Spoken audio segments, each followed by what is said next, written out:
Welcome back to the JB Sports Podcast. Today is Tuesday, December 30th, and we are back for another pod. Unfortunately, it's just going to be, well, fortunate or fortunately, depending on how you look at it, it's just going to be me today, kind of sitting here rambling along all by myself because my brother / co-host Jace is dealing with a move this week. So I think on Friday or Saturday, he's going to have to be moving up pretty much his whole life to a whole different place. So he has a lot of packing to do. He has a lot of things going on. So I figured I'd give him, again, I know I said last week we're going to have us both on, but it's just a little bit much for him this week. So I'm going to go ahead and try to give him that time. If we get him on the Friday pod, because again, that's another day much closer to when his move-in date is. So I'm not even sure we'll even get him then. But I'll try if I can, but if not, I'm not going to worry too much about it. So, but the pod still has to go on. So it's just going to be me sitting here talking to the wall / you guys, whoever decides to listen. And that'll be about it. So that's all I got. So other than that, let's get to what we have to get to today. So the itinerary going on for this podcast is I'm going to do start with college football, go into doing looking at the previews of all of the college football playoff games that are going to be, the quarterfinals in the second round. So I want to talk about that because tomorrow we have the one game, the New Year's Eve. So we have the one game between Miami and Ohio State. And then the day after New Year's Day, we have the other three matchups happening throughout the day on New Year's Day. So I want to talk about those, give my preview thoughts on what I think keys of the game are and everything like that. And then from there, we'll switch over to the NFL. We'll do the recap of everything that happened in the NFL in Week 17. And then give whatever stories and stuff like that I wanted to talk about in the NFL as well. I'll give some time to talk about that. But that's pretty much it. I hope I don't go on for 2 hours. Again, can't necessarily promise anything, but I'm going to try because I don't want to necessarily want to go that long. And because, you're just sitting here listening to me kind of ramble on. So I think it even makes it even longer. But if you're able to listen to this whole podcast with me just kind of sitting here rambling on, I definitely appreciate it. So without further ado, I'm done apologizing. Let's go ahead and get to what we have to get to today. So college football playoff. We have, like I said, the first game going on tomorrow between Miami and Ohio State. The game is the Goodyear Cotton Bowl that's happening in Texas. It'll be between number 10 Miami and number 2 Ohio State. Obviously, I am a lot more locked in on that, obviously, because I'm an Ohio State fan. If you guys haven't listened for a while, if you've never listened, I'm a big Ohio State fan. I'm diehard. That's like my team, number one. And obviously, if you've been listening for a while, you understand where I sit with all this. So this game is where I'm going to be the most locked in. It is New Year's Eve game, so it makes me that much more nervous about this whole thing because the last time that I had to experience Ohio State playing on New Year's Eve, it potentially led to one of probably my worst moment as a sports fan in general. This would be back in 2021 going into 2022. Ohio State facing Georgia, New Year's Eve. I think that game started like 8 or 8:30. And then literally as the clock strikes midnight, we have this same kicker who just missed a kick for us against Indiana this few weeks ago in the Big Ten Championship game. That same kicker attempted a field goal in the waning moments of the game / of the year and missed it wide left for Ohio State to lose against Georgia. And again, Georgia went on to go play TCU in the championship game and destroyed them. So essentially that kick took away a chance at a national title as an Ohio State fan. Again, I know I didn't do anything actually to win the national title, but watching my team go ahead and win it, it's almost like I get to claim it for myself because I'm so locked in as a fan and I'm such a diehard. So one of my worst moments as a fan was watching my team, Ohio State, the one I'm a diehard for, lose on New Year's Eve. First off, I feel more confident that won't happen this year because the game is actually starting earlier. So the kickoff is supposed to be at 7:30, and again, whenever they give you a kickoff, it's probably always like 10 or 15 minutes later than what they give you. So let's just say the game starts at 7:45. unless something crazy happens and the game goes to multiple overtimes over, I don't think we'll necessarily have the same issue of the game ending as midnight is approaching. And again, I totally need that to be the case because the last time that happened, I was watching the game. I was around with my family, people I love, trying to enjoy the New Year's, and they all essentially tell me I ruined New Year's because they didn't get to watch the ball drop. This is more of a Jace thing than anybody, to be totally honest with you. But he says I ruined New Year's because he didn't have a chance to watch the ball drop because I was holding, I was holding the remote hostage to watch what happened with that kick at the end of the Ohio State game. Again, I will do it again, no questions about it, so I don't necessarily feel bad, but I will say that I don't think I'll have to deal with that this time around because I think the game will be over well before that unless something crazy happens, which again, I would hold on to the remote and stop everybody from watching the ball drop. They can go watch it somewhere else because that's just what it is. So, first off, that's the reason I think that won't happen this year, tomorrow. Second off, I think that coming into this matchup, as long as Ohio State does what they're supposed to do, I think Ohio State should win this matchup. Ohio State coming into this game is a 9.5 point favorite, which is the biggest spread of all 4 games that are happening over these next 2 days in the quarterfinals of the playoff. I think that's for a good reason.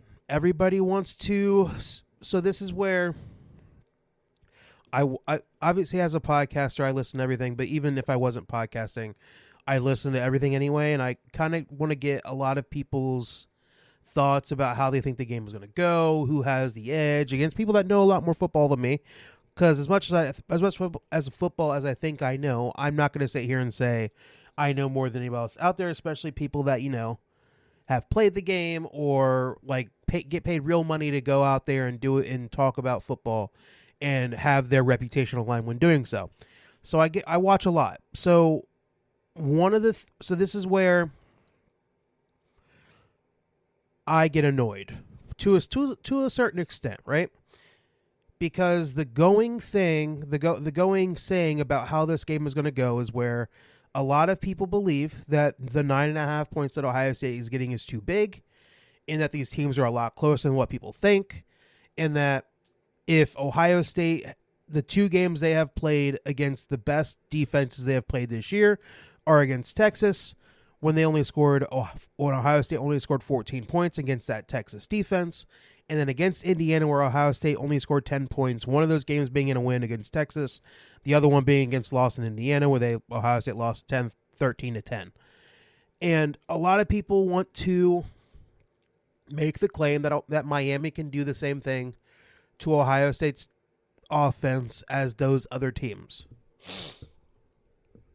And I'll just do this point by point because I think there's a little bit of credence to what the argument they're trying to make.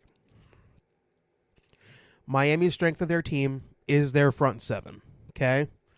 They have a very good defensive line. Not necessarily like a huge defensive line, not a very physical defensive line, but they have the defensive ends in Mesidor and who's the other one, the more popular one? Why am I forgetting his name? Hakeem Mesidor and who's the other one? Hold on. He's on the other side. He's the one that's going to be like a top 10 pick, everybody's saying. Give me a second here. I want to get the guy's name right if I'm going to be talking about him. Let's see here. Defensive ends. Will they have him as linebackers? No. Hey, No, that's not it. They just have most defensive linemen. Ruben Bain. That combo of defensive ends is a very good combo. And from what I have seen, and from what people that actually know football have said, is that they are awesome. And again, I don't disagree with that whatsoever. Those 2 guys are very ferocious. They get after it. They are guys that both have they don't have double-digit sacks. I think they have 8.5. They both have 8.5 sacks, something like that on the year. And they say that Ohio State's going to have real issues against that very good Miami. This not even the front seven. It's more of like the front four, front five that they're saying Ohio State's going to have trouble with because they think Miami can kind of do that same thing than what Indiana did. And where I like, are they a more talented defensive line than what Indiana has? For sure. But I also think, based off of what I've seen, what I've watched, is that what Indiana does is a lot of stunts, and they do a lot of moving around. They kind of show you different things along with doing what they want to do on the back end, where they're trying to confuse what they did to Julian Sand in that Big Ten championship game. Is they were trying to confuse Julian Sand and make him hold on to the football, to then allow the defensive line to do their stunts and get up to Julian Sand and sack him and get him, not have him get rid of the football the way he needed to. And again, for the first half of football, that absolutely worked against Julian Sand.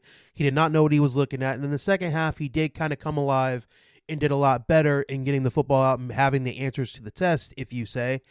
But it didn't work out in the red zone, where, Ohio State kind of shot their own selves in the foot because of just bad play calling and all of that. Which, again, if Ohio State, they were in the red zone 3 times. One time they turned it over. The other time they missed a field goal, and I think there's another time as well. No, those are the 2 times. If they score on both, just get points on both of those drives, they win the game.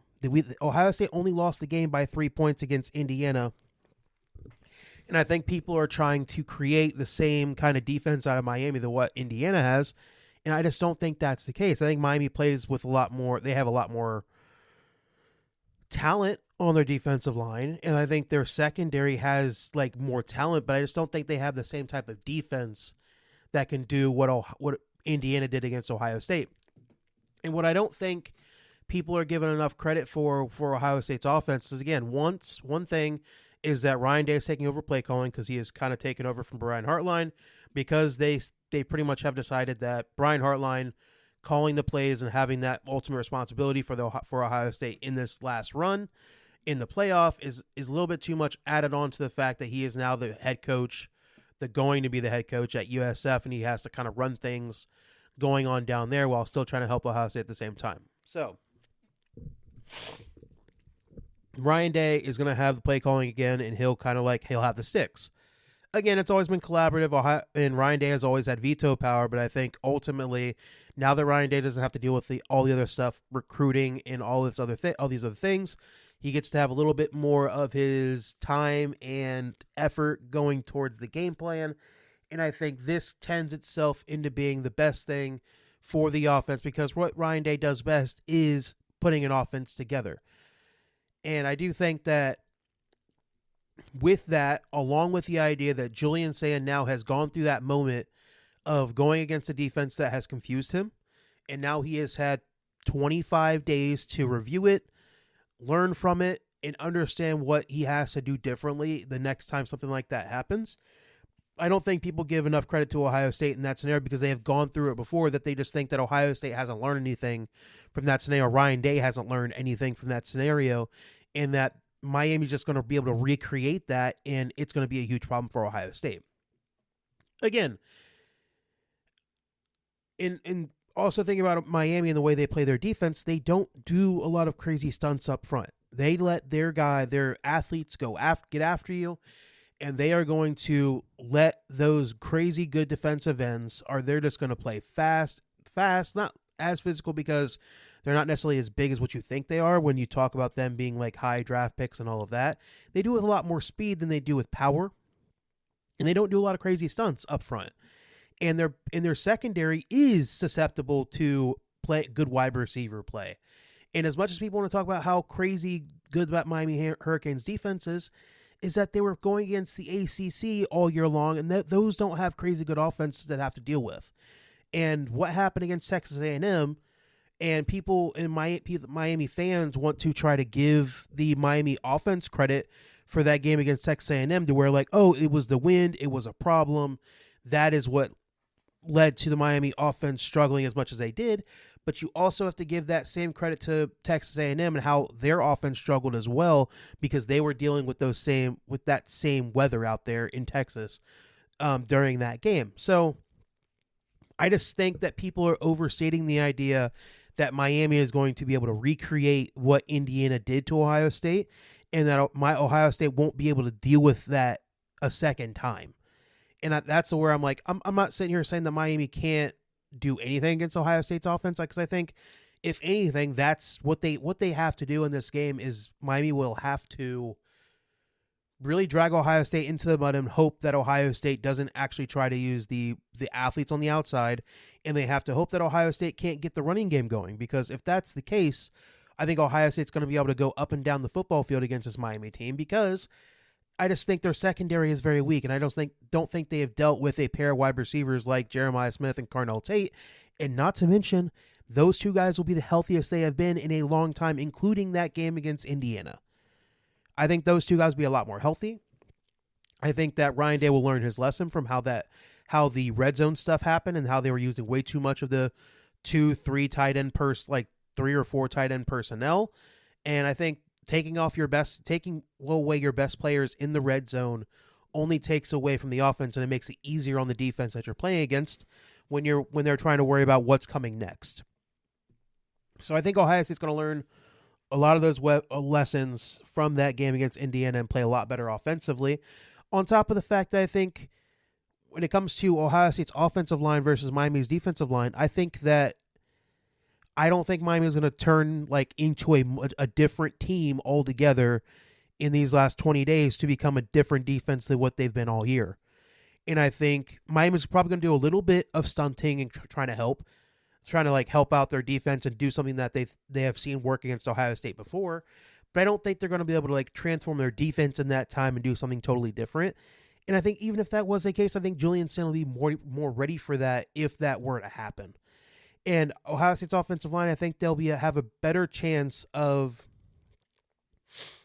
going against the just more talented defensive line of Miami if they're a little bit more simple in not trying to do a lot of the things to try to to confuse the offensive line as to what's coming next.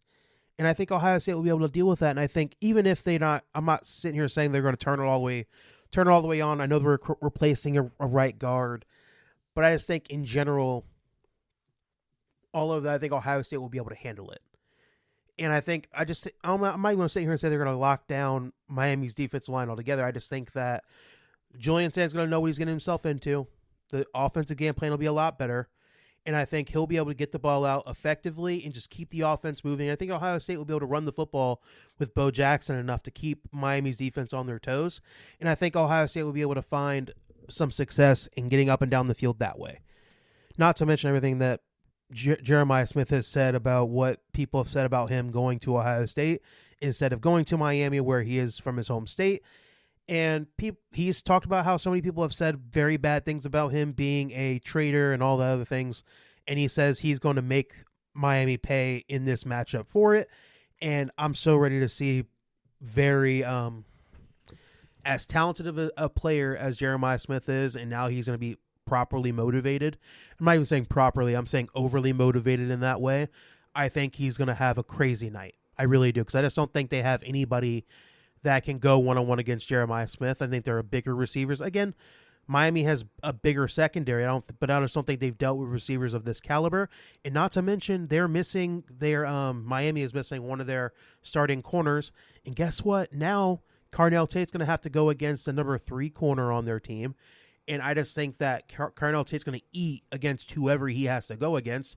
And I think that's going to be an even bigger problem against Ohio State, because I do think Miami is going to try to limit Jeremiah Smith as much as they can by giving him double teams. And I think that only opens up the offense for Carnell Tate to go ahead and get some big plays and do it that way. So all in all, I think Ohio State's offense is going to be able to deal with what Miami's defense is going to bring.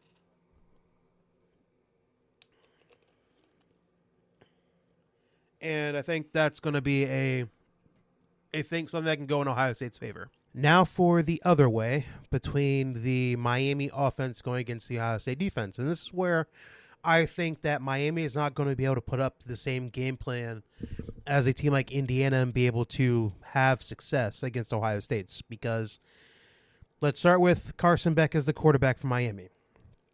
I think he is not close to the quarterback of what Mendoza is. And again, Mendoza is the Heisman Trophy winner. He has been nails in every situation. And in that game against Ohio State, he didn't even have the most awesome of day. I think Ohio State did their job defensively for the most part, other than giving up the some of the bigger plays. But I think that as a player, I think Mendoza is a much better one than what Carson Beck is. I think Carson Beck, as talented as he is, I think he has a lot more problem with pressure coming into his face. And I think Ohio State will be able to get a lot of pressure against him. I think that once that pressure does come, he's prone to make mistakes. He's not going to sit there and take the big hit and make a good play and make a good decision. I think that he is one to throw the football to either team, and I think Ohio State's secondary will be able to take advantage of that. And the offensive line for Miami, I think they are good. I don't think they have nearly this. I just think that by comparison, again, this is comparing the only team that Ohio State has lost to Miami, which is what Miami is trying to do to become that next team that Ohio State has lost a game to.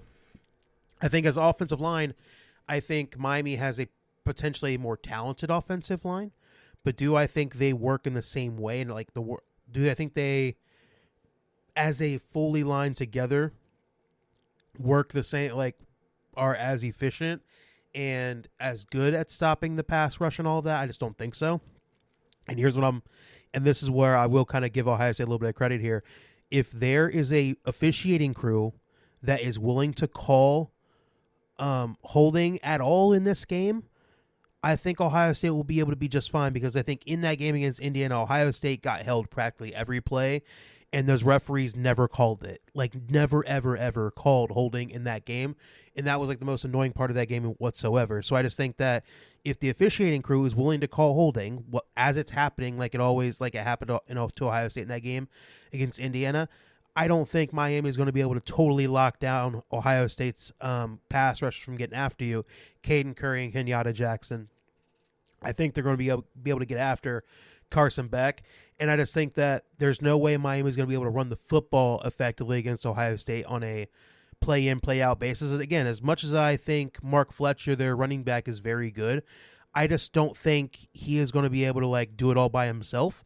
And I just don't think Miami's offensive line is going to be able to really create open holes for Ohio State for their running game, because Ohio State really hasn't given up a lot of yards rushing all year long, and they're very disciplined, and they stay in their gaps. And even if you do get past the defensive line, then you have to deal with the two crazy linebackers that we have, Sonny Styles and Arvell Reese, and I think they're going to be more than in Caleb Downs as well.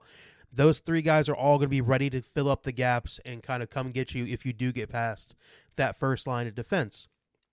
So I really do think this game is most going to be on Carson Beck having to get the ball down the field.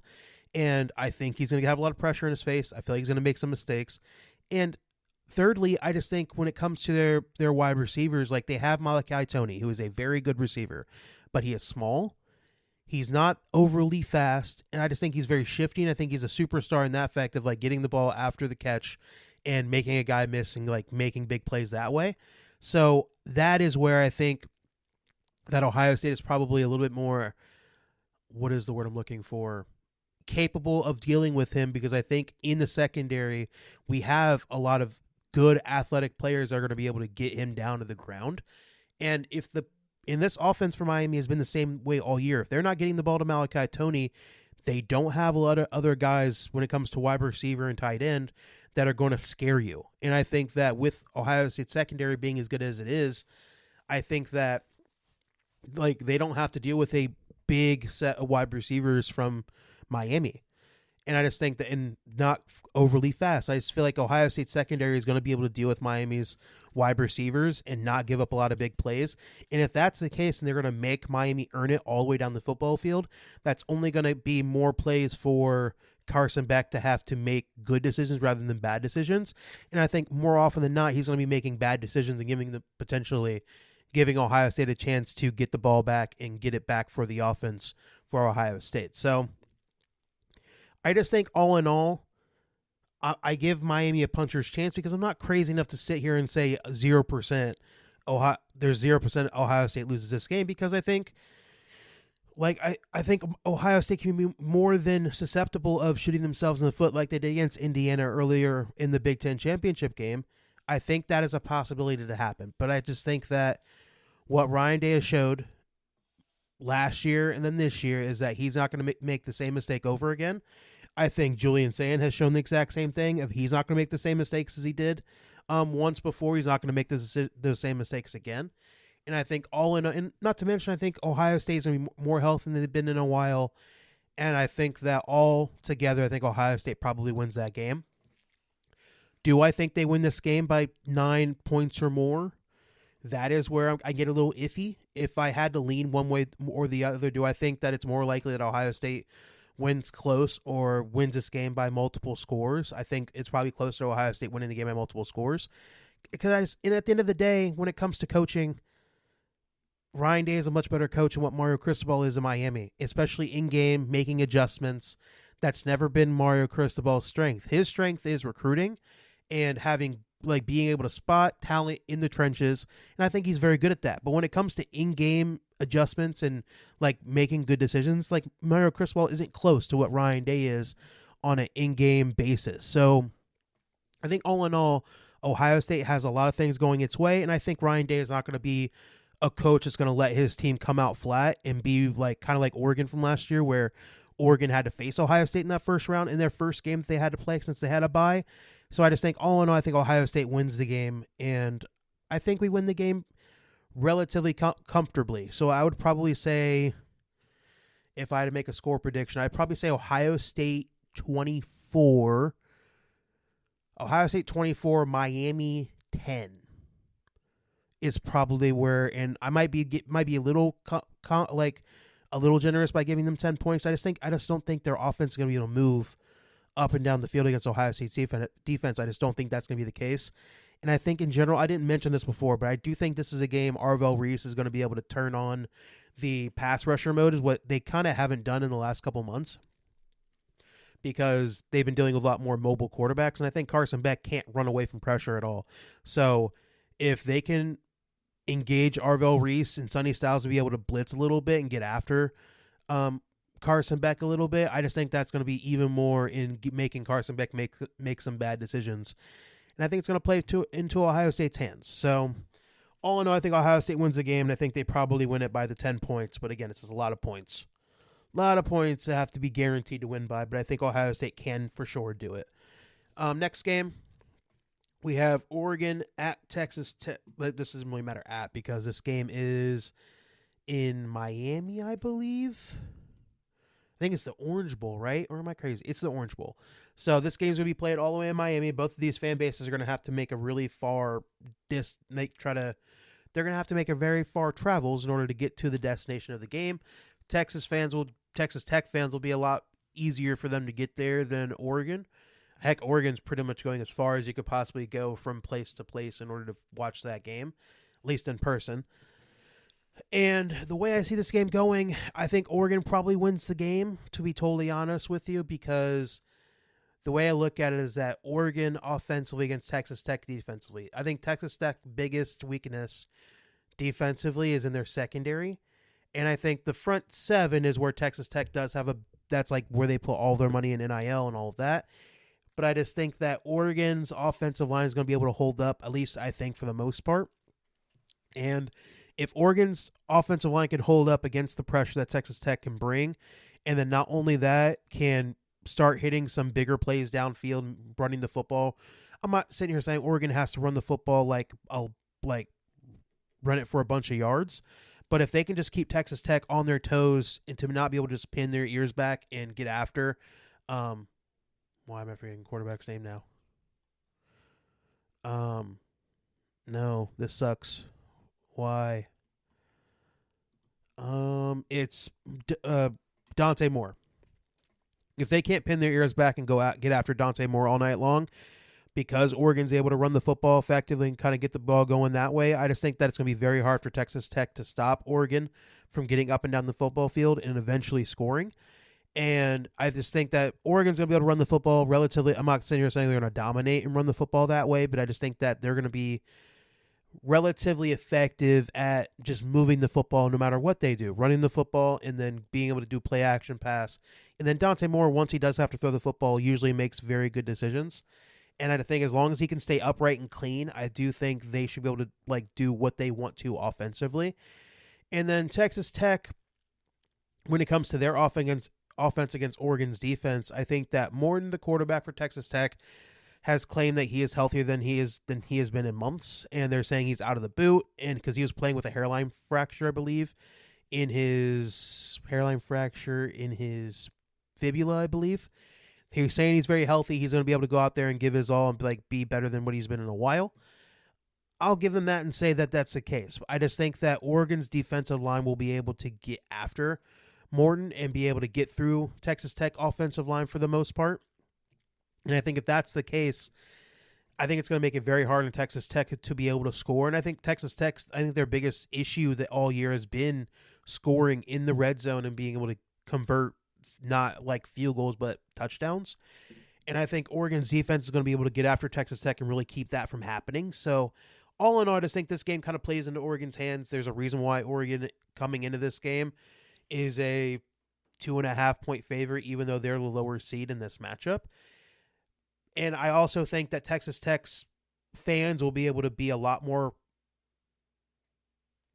I think the Texas Tech fans will be able to take over that stadium they're playing in Miami a lot more than what Oregon fans will, because of the difference in the travel that'll have to happen in order to get there.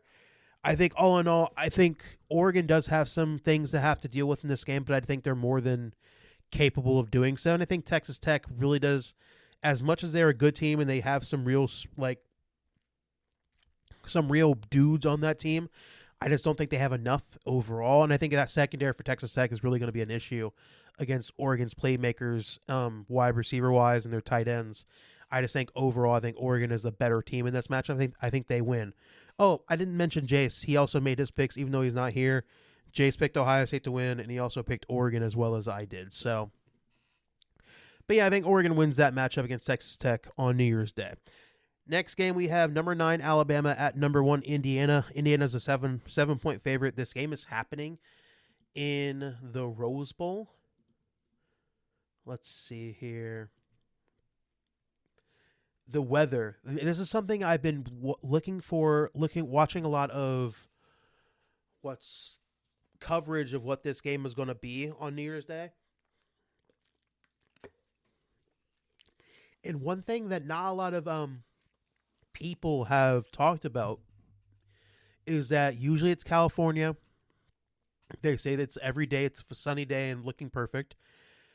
Especially for the Rose Bowl, man. It's one of those things where it's the perfect day. It's supposed to be very nice. It's going to be good weather. But in this matchup, it's going to have some real rain. It's going to be a downpour. They're going to have some real rain in a way that California usually isn't used to. And I think that in this game, I think weather is really going to be a problem. Even if it's not a total downpour, they're going to be dealing with a downpour over the next couple days. And I think that'll mess with field conditions and all of that. So I think this probably is a messier game than what you would usually get out of the Rose Bowl. It's not going to be perfect conditions because usually the game is outside, obviously, because it's being played in Pasadena at the Rose Bowl. But because of the weather and what it's going to be, it's not going to be that whatsoever, especially if the rain actually happens during the game, which it looks like it probably will be when it comes to how the forecast looks as of right now. And I think that does impact what the game on the field is going to look like, because both of these teams, more Alabama than Indiana, Bama is not a team that can run the football at all. They can't. Even in their best games, running the football is not really an option for them. And I think that for Alabama offensively against Indiana, the only chance they have is to really just throw the football over and over and over again. That's what they've been doing all year, putting the game in Ty Simpson's hands and having him get the ball to their playmakers on the outside is really their only really avenue to win this game at all.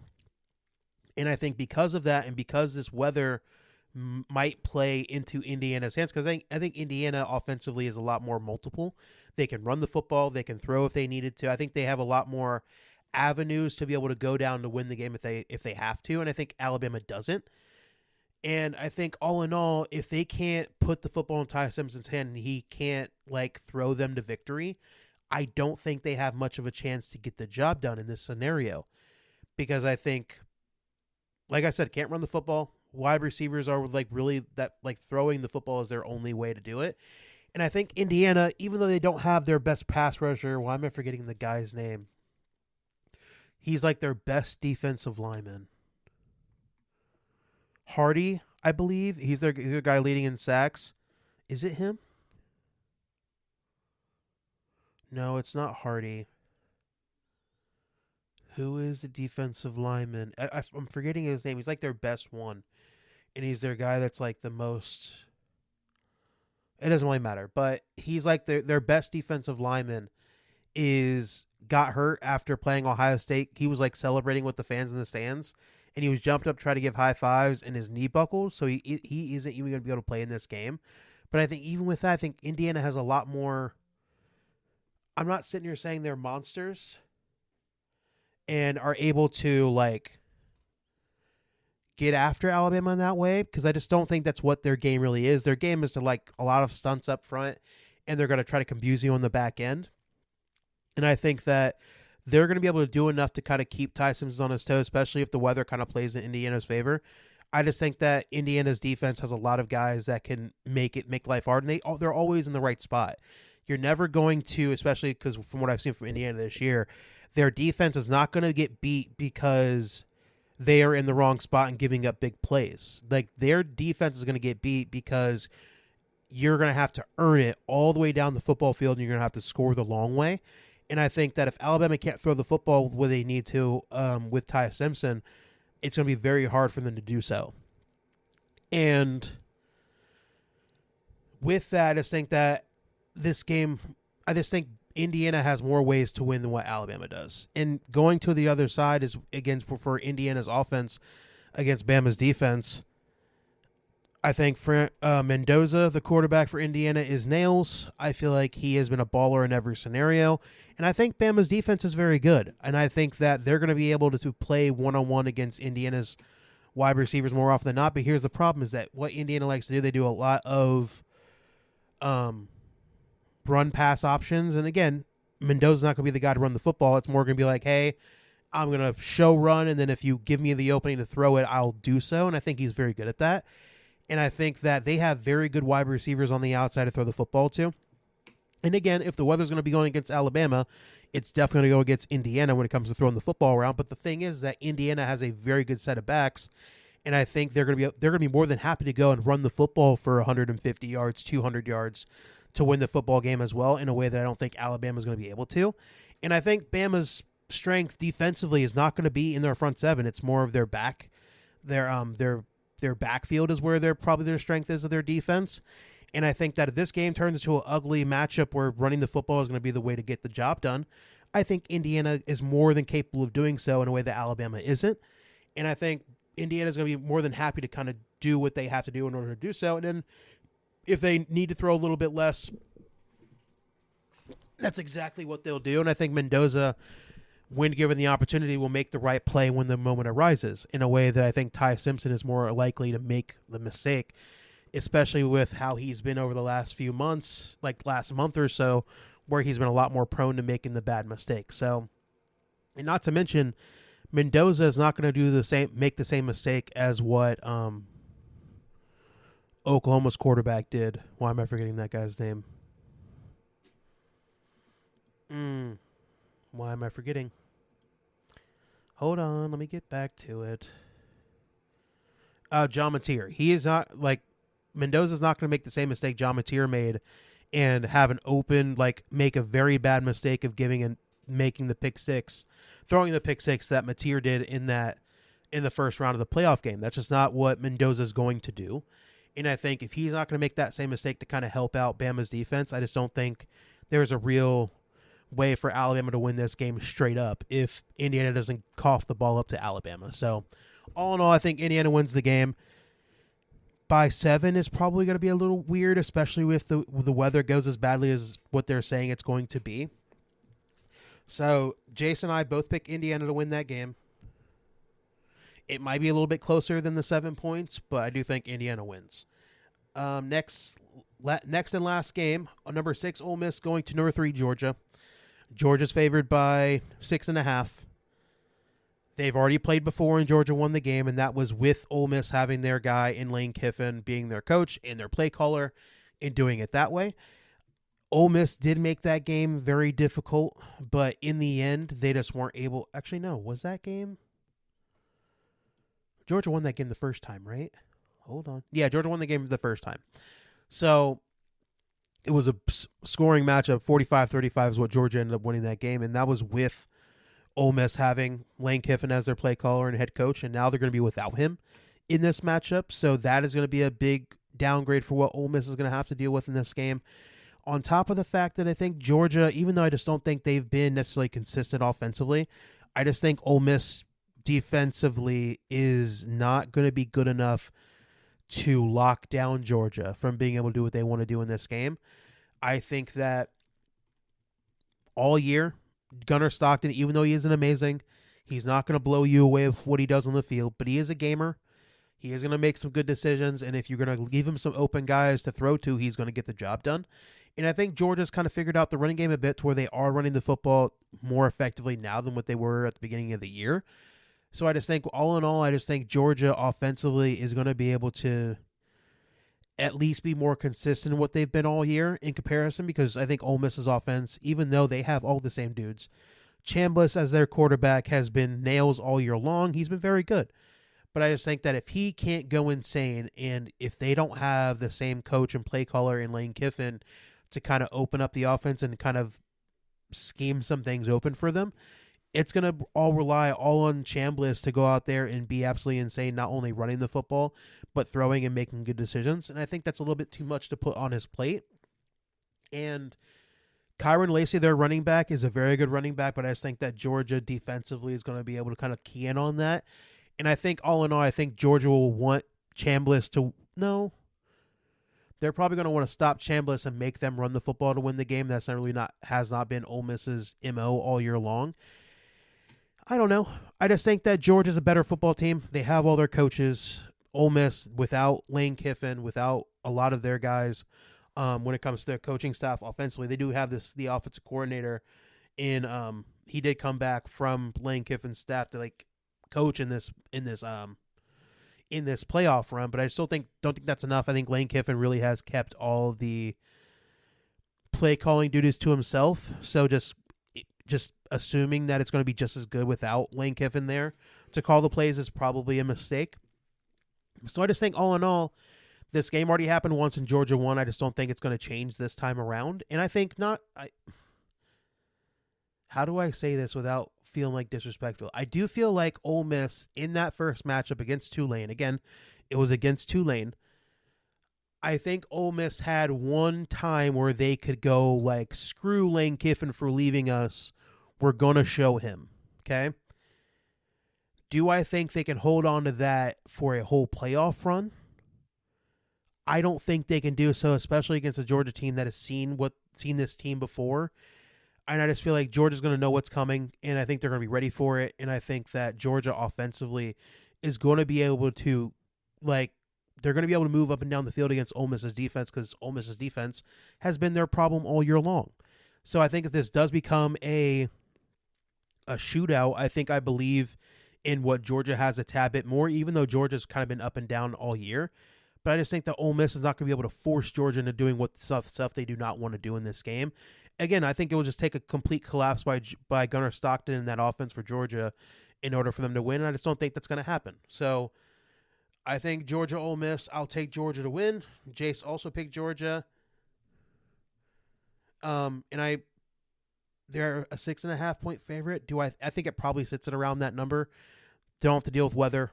They've seen each other before. I don't think it's going to massively change in the game plans and stuff like that. But I think Georgia's ready to go out there and win that game.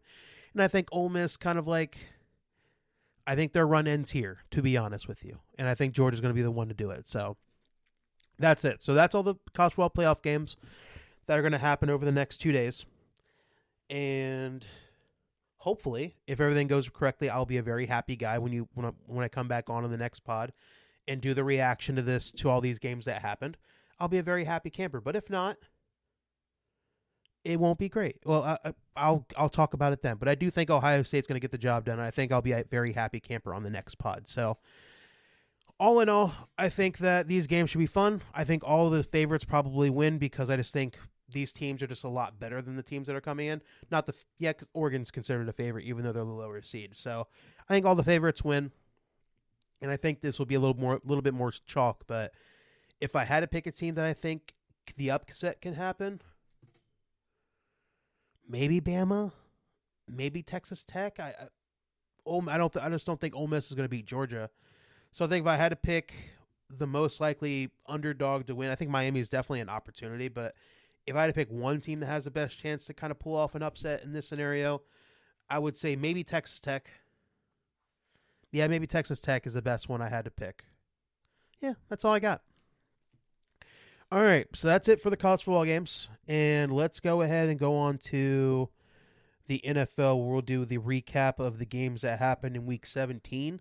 And again, there were a lot of things that happened. So let's see here. Should I talk about the news and stuff first, or should I or just talk about the games? Run through those and then get to it. Let me think. How should I do this? Because some of the news is based off of what happened in the first matchup. I mean, some of the news is based off of some of the games that happened in the Week 17. Let me get to the recap of those games first, and then I'll get to the news stories afterwards. It's probably the better way to go here. So I'll run through the games, give reactions, and kind of talk about what happened in those, and then I'll get to the news after that. So let's run through these. So Saturday games. First one was Houston going to the Chargers. Houston won the game, I believe, 20-16. Sorry, I had to clear out. Okay, Houston won the game 20-16. This was a tale of two halves for the most part. Houston dominated the game for the first. I think honestly, not even the first half. It was more like the first quarter or so. I think Houston got off to they had like three. What was it? Their first two drives they had in this game, they scored 2 touchdowns. But it was like a 75-yard touchdown pass from C.J. Stroud to Jaden Higgins, and then the next drive that they had, C.J. threw a 43-yard touchdown pass to Jalen Noel, and from there, it just kind of felt like so that they had a very fast start in this game, which is what Houston has kind of struggled with all year long. But in this game, they came out fast. C.J. Stroud was making some plays early on, and they got off to a decent lead. But from then on, it just kind of felt like Houston was kind of hanging on, especially in that second half where the Chargers was able to score like 13 points and kind of make the game close there at the end. Even with Houston's defense being as good as it was, I just feel like they were holding on until the bitter end to win this game. So the way I look at it is that I've always viewed Houston as a very capable, scary team if they figured it all out and were able to play full, like 4 quarters worth of great football, not only defensively but offensively. And I think that in the first quarter where they were very hot, and TJ was throwing the football down the field to his guys. And this was a game where they didn't even get to use really Nico Collins at all because they kind of locked him down. The Chargers did defensively.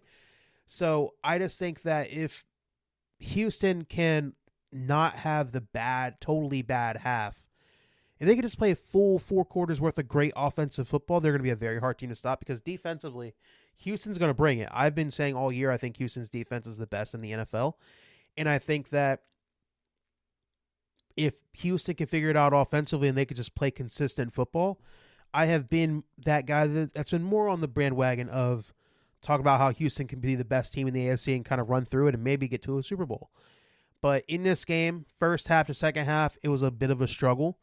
And I think that it just shows that if Houston can be as great as they are in that first quarter where they looked like they were going to be going to just blow out the Chargers. But in the second half, they were a stick in the mud and they couldn't figure anything out offensively, like really make some real drives down the field. That can be their Achilles heel, because no matter how good your defense is that you can't. Defense does travel in the playoffs, and I think that's the most important thing, is having a great defense. But I just think against some of these better teams in the AFC that can get hot, that has some pretty decent quarterbacks, I feel like that can become an issue if Houston can't play at least normally offensively from it on a down and down out basis, and they can't go ice hot, and then if they can't go red hot and then go ice cold all of a sudden in from quarter to quarter. So I think that in this game they showed, if they are running at full capacity, what they can be when it comes to having some explosive plays. But I think they also showed that they can be a stick in the mud and it can happen very quickly. In that if that happens and their defense isn't able to hold on like they did in this game against the Chargers, especially against the Chargers team offensively, where Herbert, as great as he was in this game, especially in the second half, like their offensive tackles are bad. They've had so many injuries at offensive tackle. Like their offensive tackles couldn't block anybody, especially against a very good Houston defense. But if they were still able to put up like 13 points in the second half against that Houston defense, even with as good as they are, and their offensive line being as bad as they are for the Chargers, I think that it does show a little bit of an issue. And I think that, again, this is a team they might see Houston might see in the playoffs. So I think this is playing against Herbert and having a very good player, like a good quarterback in that way that can kind of heat up and play some really good football in a big moment. I feel like can be an issue for Houston if their offense can't handle its side of the bargain, you know? But I do think it was a good game by Houston. I think they showed to be pretty explosive when they have everything going right, and they can run the football effectively with Woody Marks when they can do so. But, you know, I just think that Houston really they just need to find some consistency, and I think they could be a very dangerous team. In the Chargers, they need to get Herbert healthy. I think they said that he's not going to play next week because I think the Chargers are pretty much locked in where they're at playoff-wise, so winning next week doesn't matter at all against the Broncos.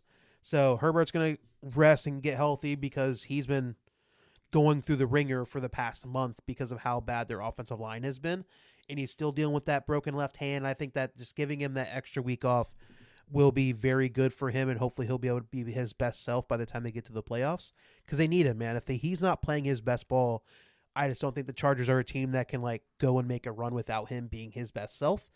And I think resting him next week against the Broncos is a very good thing to do, especially with how bad that offensive line has been. The Broncos will only get more and more pressure on Herbert, and like potentially injury will happen because he's been one of the more sacked quarterbacks in the NFL all year long. Justin Herbert has. So good decision by resting him. But I think in this game against Houston, I think Houston kind of showed they can be flying high and then be a stick in the mud in the next moment, and it kind of sucked. Next game on Saturday, Baltimore at Green Bay. Baltimore won the game 41-24. Lamar Jackson didn't play. He was dealing with a back injury, I believe, and Baltimore came into this game and said, hey, we're just going to give the football to Derrick Henry over and over and over again. The Marshawn Lynch mantra, and it absolutely worked in this game. Derrick Henry was a freight train. He had 36 carries for 216 yards and 4 touchdowns. Like, he was unstoppable against the Packers in this game. And I think that was the right way to go because this is a matchup with the Packers, who also did not have Jordan Love playing in this game. So this is a battle of the backups. And I think that even with backup quarterbacks, I think Malik Willis is the better backup between the two, between him and Snoop Huntley for the Baltimore Ravens. Huntley did what he had to do, 16 of 20 in a touchdown, 107 yards total passing. Malik Willis played better, 288, 18 of 21 in a touchdown. I think he had a rushing touchdown. Sorry, he had a passing touchdown and 2 rushing touchdowns. But again, they just weren't able to get enough stops defensively against Baltimore because Baltimore just kept running the football down the Packers' throat, and they really couldn't stop it whatsoever. And this is like what people have been talking about with Baltimore and how they've been struggling all year long. And people have been saying, give the ball to Derrick Henry more, which I think they give him the football plenty. I think he's like number 1 in not number 1 in yards, but he is like top 5 in all the rushing categories. And they give him the football a lot. And it's just sometimes it doesn't work out that way. And if Derrick Henry, if you have a defense that can stop him get to him in the backfield before he has a chance to really get moving, and that's always been the formula to stop Derrick Henry. And the Packers weren't able to do that in this game. And as soon as Baltimore, they had an explosive, as soon as Derrick Henry gets going, it's going to be very hard to stop him. And it's always been the thing, if he keeps going and kind of keeps getting the ball over and over and over again, and he's still going strong while the Green Bay Packers defense is struggling in the fourth quarter, that's where Derrick Henry is at his best, because he's going to be able to be a lot better than what your guys will be. And he's just going to keep running them over and keep pounding them until they just want to give up. And that's exactly what happened in this game, and Baltimore played very well in this matchup to where the defense didn't even matter. And this was a win, this is like a playoff game for them, because if they lost this game, they were definitely going to be out of the playoffs no matter what happened next week against Pittsburgh. But Baltimore came into this game knowing what they had to do, and they got it done. And this was on the road. A very hostile environment in the Green Bay Packers and a better team in the Green Bay Packers. And Baltimore went in there, did what they had to do, got the ball to Derrick Henry, and they did what they had to do in the moment. And that is something I have to give the Ravens credit for, because they have been borderline garbage all year long. And it's just when the big moment had to happen, they didn't have Lamar Jackson. They saw what they had to do. They went out there and did their thing. There's no even guarantee they'll even have Lamar Jackson for this upcoming game next week against Pittsburgh on Sunday night, because he's still dealing with that back. So even if that's still the case, guess what they're going to do? They're going to try to do the same thing with Derrick Henry, running the football and having Huntley just kind of manage the game from there.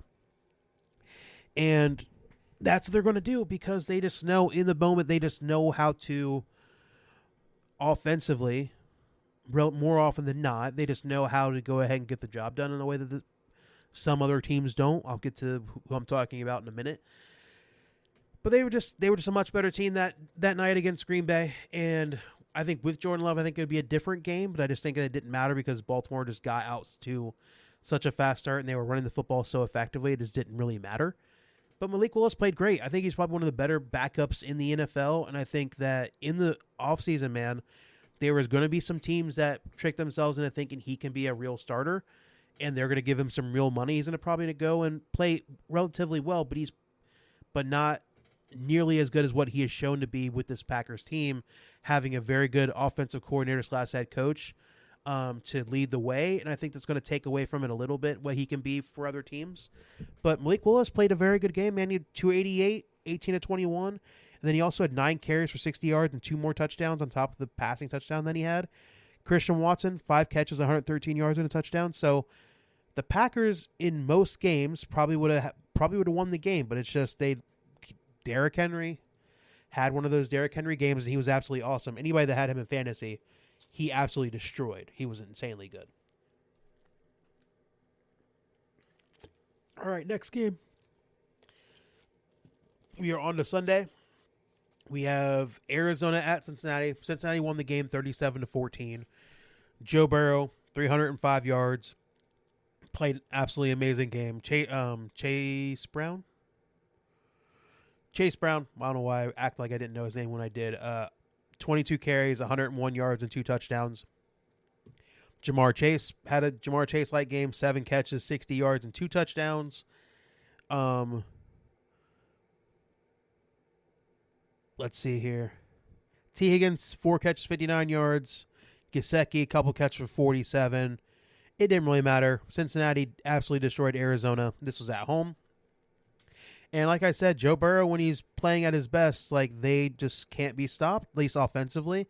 And Arizona, unfortunately, could not come into this game and score at the same clip as what Cincinnati did to start off this game. And they just got in a hole they couldn't dig themselves out of for the most part. Jacoby Brissett, 21 of 37, 212 yards, 2 touchdowns, 0 picks. He didn't do anything bad, but it's just that they just could not score at the same clip as what Cincinnati was able to do in this game.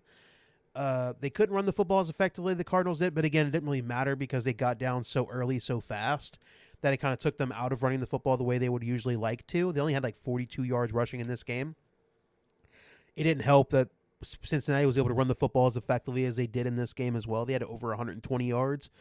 With Chase Brown having such a good game running the football, it was kind of it helped Cincinnati stay on the field and kind of have longer drives and be able to score touchdowns. Michael Wilson, there was the one play that he had the touchdown. It was like the 38-yard touchdown catch that he had. And he was running down the sideline, and multiple Bengals defenders, like 2 or 3 of them, all had a chance to try to get him out of bounds to hit for him not to score the touchdown, and they let him score because they all tried and they just didn't do good enough to get him on the sideline. That was a weird play because it just shows how how bad the Cincinnati Bengals defense truly is. But other than that, like Trey McBride, 10 catches, 76 yards, and a touchdown. Like Marvin Harrison didn't do anything in this game. He had 1 target. I think he's been dealing with a foot injury, and he's been playing the last 2 games, but he's been doing absolutely nothing. So maybe he's more hurt than what they would like to say. But it's just the Cardinals just were not able to score at the clip necessary to kind of keep up with Cincinnati in this game with Joe Burrow playing as well as he did in that game. Next game, Pittsburgh at Cleveland. Cleveland won the game 13-6. What do I say, man? As a Steelers fan, this happens to me every single gosh darn year. I start off negative, just keep being negative, and then I get to the point where I start feeling positive, and then they do something stupid to make me be negative about the team again. And that's what it's been this year. Like, I've been totally down on what Pittsburgh can do, and I got to a point a couple of games ago where I was like, oh, after the Lions game, where I'm like, I had fun watching that game, and I'm like, you know what? If they're going to make the playoffs anyway, being a stick in the mud is not going to be good for anybody, especially for myself. And why not have fun while I can enjoy the ride, as they say? And if they're going to make the playoffs, like, try to have fun with as much as I can. And then the Steelers, all they had to do coming into this past weekend, was either for the Ravens to lose, which they did not do because, they're a better organization that knows what they have to do in the moment and they can rise to the occasion. So all the Steelers had to do in this game against the Cleveland Browns is win. All they had to do was win, and the game next week doesn't matter at all. Win this game against a bad Cleveland Browns team that had 3 wins on the year coming into this game, and you don't have to worry about next week whatsoever. You get to rest your guys. It was a perfect opportunity for the Steelers to take care of business.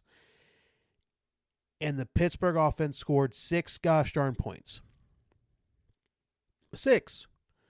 Again, and the Cleveland Browns defense is awesome, and Myles Garrett has been a menace all year long.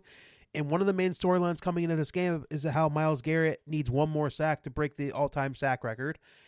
And I make the claim that the Steelers' offense and Aaron Rodgers was so worried about giving up that sack to Myles Garrett that I think they gave away this football game.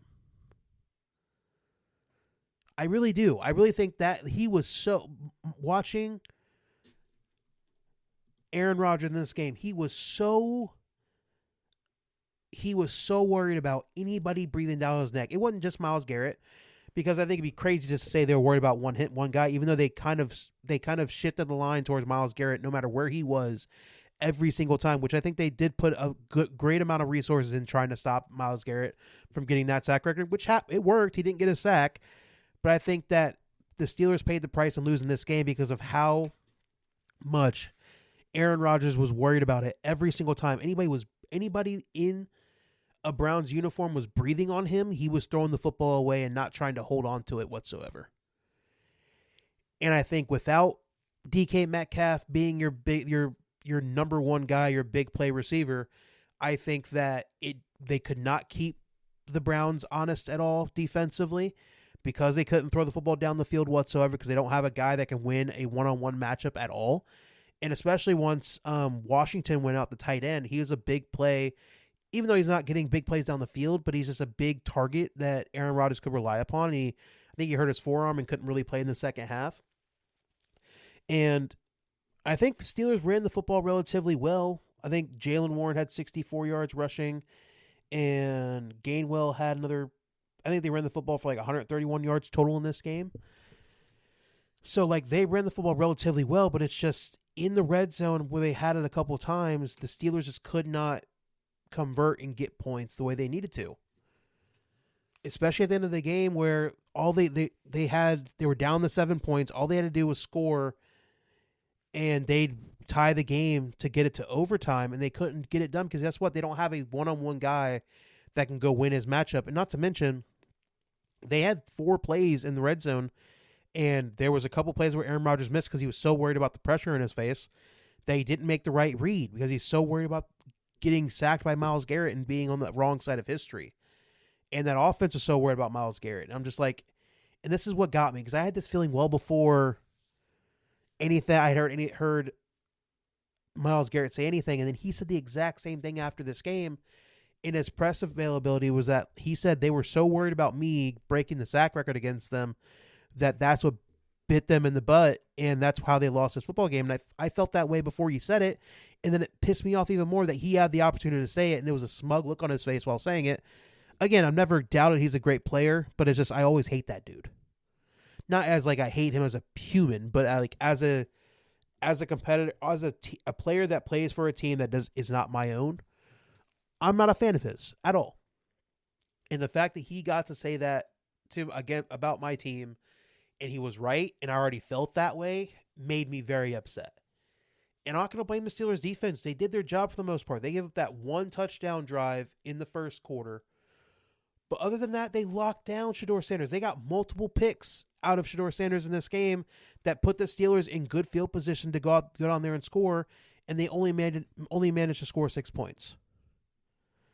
Other than that one touchdown drive, the Browns only scored 6 points in that game. And one of those drives is the Steelers had to in the fourth quarter try to go for it on fourth down. And they didn't get it, and that set the Cleveland Browns up to go and get the last field goal to go up to 7 points. But like the Steelers' defense did their job. It wasn't their fault in this game. It wasn't. They gave up the one touchdown drive, which sucked, and it was off the big play to Harold Finn, and he went there and make a big play and then didn't play the rest of the game. But the defense did what they had to do, and the Steelers' offense didn't hold up their end of the bargain, and it absolutely sucked to watch them lose the football game the way they did. Because, like I said, just take care of business. Next week doesn't fucking matter at all. But guess what? Now we have to go play a winner-takes-all game against the Ravens, whether it's with Lamar Jackson or not. And do I have any confidence they can get the job done? No, I don't. And partially, DK Metcalf is to blame because without him, that is a big piece of our offense missing. And that was because DK Metcalf couldn't be an adult in the moment. Whether, again, the reports are nothing was said. Who knows what was the case? Who knows? At the end of the day, we're never going to get true proof as to what happened in that moment and whether he had a real reason to do what he did to that fan. But all in all, you would just hope that he would never put himself in that situation to be suspended like that, to not be there for this team in the big moments. And that he has to take on. That is on him. That's on him. That part is on him. And I think without him, that is one of the big reasons why the Steelers lost this game. But I think the other reason was because the Steelers are so worried about the record. I just think I'd have been more than happy with, because Myles Garrett's going to break that record more often than I think he's going to break it. I really do. He's probably going to go against the Cincinnati Bengals next week, and he's going to get a couple sacks. He's going to break that record. So what does it matter if he does it against you or not? He's going to break it. He's going to be in the history books forever. So like putting all that effort and energy and thoughts into it just didn't really matter. Winning that game mattered more than Myles Garrett in that record. It just did. And unfortunately, the Steelers paid the price because they put too much effort towards that, and they didn't put all their energy towards the right things. And they lost the game. They're probably going to lose against the Ravens next week because that's just how I feel. But again, I'm going to feel this negatively, and then the Steelers are going to go out and win the game next week and then force me to watch them play another game of football in the playoffs. It's going to suck. This is my life as a Steelers fan, man. I'll be more than happy for them to lose next week and not make me have to go through the torture of watching them lose in the first round of the playoffs and get a better draft pick and all of that. So, again, my dreams aren't not necessarily dreams, but my wants are definitely not going to be helped. Again, if the Ravens go out there and do their jobs next week against the Steelers on Sunday night, they'll put me out of my misery early. But I just don't think it's going to happen. I think it's going to be closer, and I'm going to be on bated breath waiting for how that game ends. And if the Steelers win, I'll be there again to watch them go lose to whoever they're going to lose to in the playoffs. So, it is what it is as a Steelers fan. I've accepted it. Next game, New Orleans Saints going to Tennessee. Saints win the game 34-26. You know what's crazy? Tyler Shuck is not that bad. Again, this is two bad football teams playing each other in this matchup. Saints are 6-10. Tennessee Titans are 3-13. Shuck, 333 yards, 22 of 27, couple touchdowns. Chris Olave, 8 catches, 119 yards and a touchdown. Olave's been awesome all year long. He has career highs in catches, yards, and touchdowns this year. Awesome for him to do what he had to do. Chase Young had a strip sack that he took to the house, so he's able to take that ball right out of Cam Ward's hands and then take it all the way back for a touchdown. Awesome to see another Buckeye having a great game here. Cam Ward didn't play terribly, though. 21 of 40, 251, and 2 touchdowns. He did what he had to do. Like, he was not bad in this game. And I think he's shown all year. The wins haven't came, but I think Cam Ward has showed that he has the potential to be a real dude in the NFL. And I think they have a real future with him at the helm. And I think they just need to get him guys around him, receivers, running backs, a real defense. And once they can get all those things, I think they could be a real team that you have to deal with in the AFC. But the Saints have been playing a lot better football as of recently. I think I can make the claim as of the last couple weeks is that the teams in the NFC South that are playing the best football are the teams that don't have a chance to win the division. The two teams being the Tampa Bay Buccaneers and the Carolina Panthers, they play each other next week for the right to win the division, go into the playoffs. Those two teams are not playing the best football in this division. It is the Falcons and the Saints playing their best football right now. And it's just crazy how that goes because that's the NFC South for you. But the Saints are playing some really good football right now. That was as a guy with no skin in the game, I think that was a very fun game to watch on Sunday.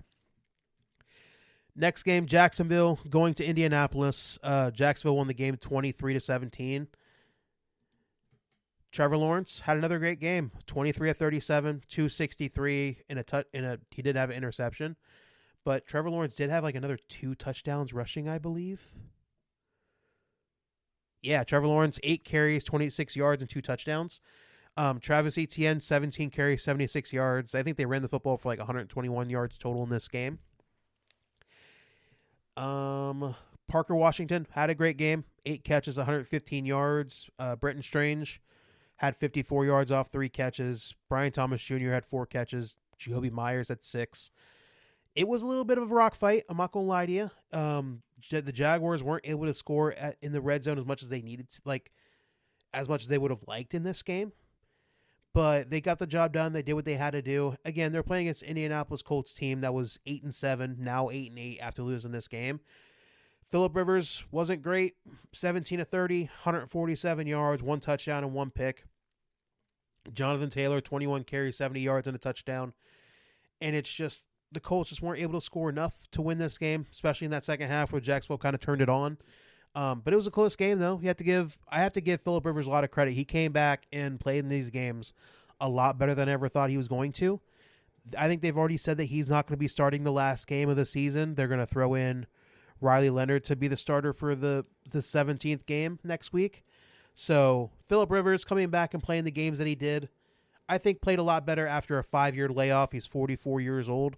A lot better than I ever thought, and I have to give him a lot of credit for that. And I don't know. They say that he probably did it for the insurance because he has so many kids, and it makes sense to reset the insurance time frame. Because I think now that he came back, the NFL is going to pay for insurance for him and his family for like the next 5 years or so, because it was about to expire because he's been gone from the NFL for so long. So if this is all he had to do was play 3 or 4 games and come back and he played relatively well, and now he gets his insurance paid with all those children that he has, like, he didn't do a bad job. He really didn't. Tyler Warren, 5 catches, 43 yards. Josh Downs, couple catches. Like, they just couldn't get enough done offensively to win this game. But it was a rock fight, and they made it tough on the Jaguars offensively and made the game pretty close. But I just think at the end, it was just the Jaguars were just the better team. They're going to win this football game. Let's see here. And I will have to say, and I hate to say this because I'm not the biggest Trevor Lawrence fan, but, like, he is playing awesome football. And it just goes to show that the offensive coordinator for the Tampa Bay Buccaneers, why am I forgetting that guy's name? It doesn't really matter. But he leaves.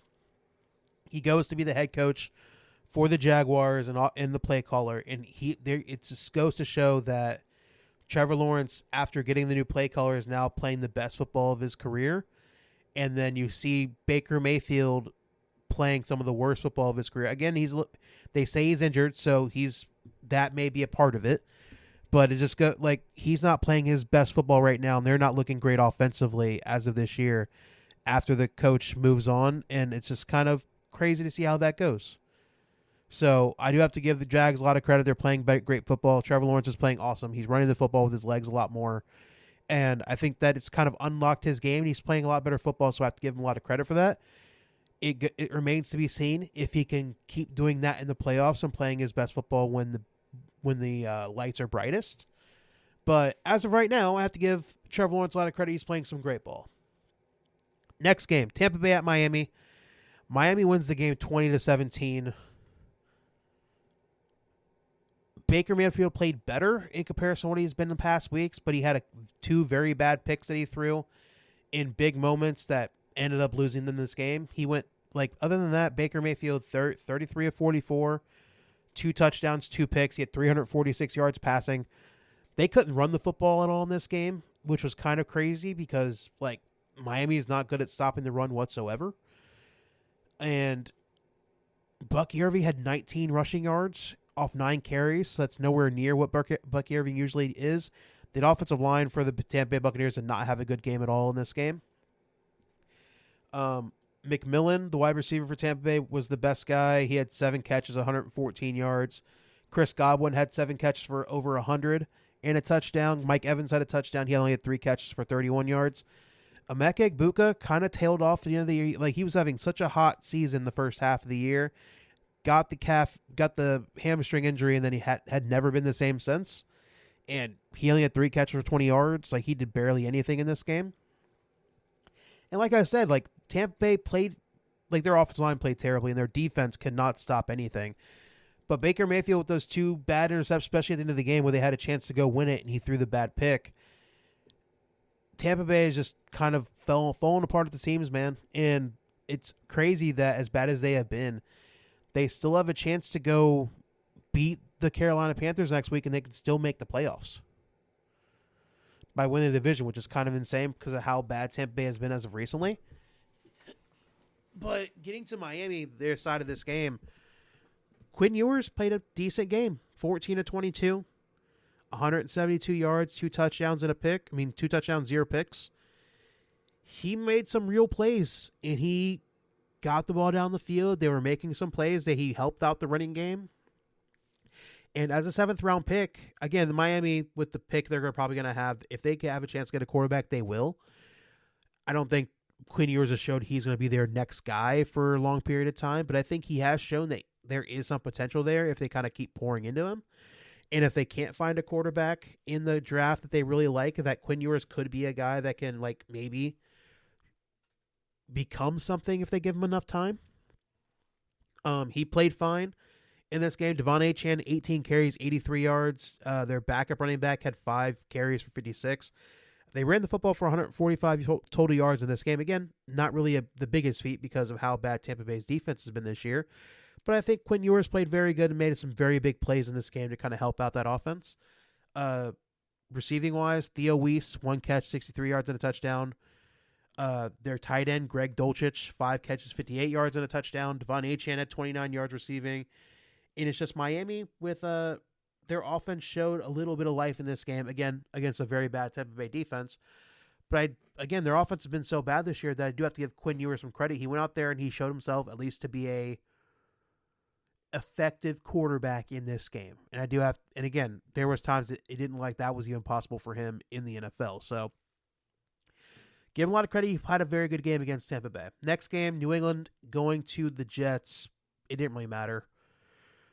New England won the game 42-10. Drake May, 19 of 21, 256 yards and 5 touchdowns. Travion Henderson, 82 yards off 19 carries. Stephon Diggs, 6 catches, 101 yards and a touchdown. I think he did a lot more after the game. I'll talk about that here in a bit when I talk about recent news stories. But in this game, the Jets didn't have any chance. Drake May played great. He didn't even play the fourth quarter. I think this was like a college football game the way it played out because of how stark of a difference between these two football teams are. And Drake May might have won the MVP based off of how Matthew Stafford played on Monday night. So I think he might have won the MVP based off of Matthew Stafford kind of fumbling the bag. New England played great. Drake May played great, and I hate to say it, but Patriot fans have some real hope, man. And again, whether they get far in the playoffs or not doesn't really matter, because the way I see it, they were here early. What are they, 11-3? Hold on, let me check the records are. They're 13-3. Sorry, I just can't count. They're 13-3. First year under why am I forgetting the coach's name? Mike Vrabel. First year under Mike Vrabel. Drake May is playing his best football right now. He's probably going to win the MVP this year. They won the division. They have a chance at winning the number 1 overall seed, and it's just they're a year early, man. They're nowhere near the team they will be over the next couple of years when they keep drafting. They don't even have a lot of money in their books for signing in players. So I just think all in all, they're a team that's going to be ascending, and they're here early and they're playing very good football right now. You have to give Drake May and that team a lot of credit. They're just playing very good football. And I give Mike Vrabel a lot of credit for turning around that franchise so quickly. And he has them playing absolutely amazing football, and they're going to be playing in the playoffs because of it. Seattle at Carolina. Seattle won the game 27-10. This game was pretty close from the get-go. But it's just, as this game went along, Bryce Young just had one of those Bryce Young games that kind of shows he's not going to be a game-in, game-out starter for them. He's not going to be a franchise guy for them. That's probably the way to say it, because I think he could be a career backup and have a decent career, because he can in some moments can have some decent games, especially as a backup. He'd be awesome.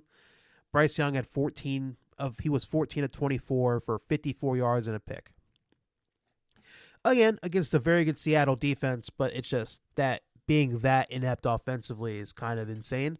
Sam Darnold, 18-27, 1 touchdown, 1 pick. Didn't have his best game. He only threw for 147 yards.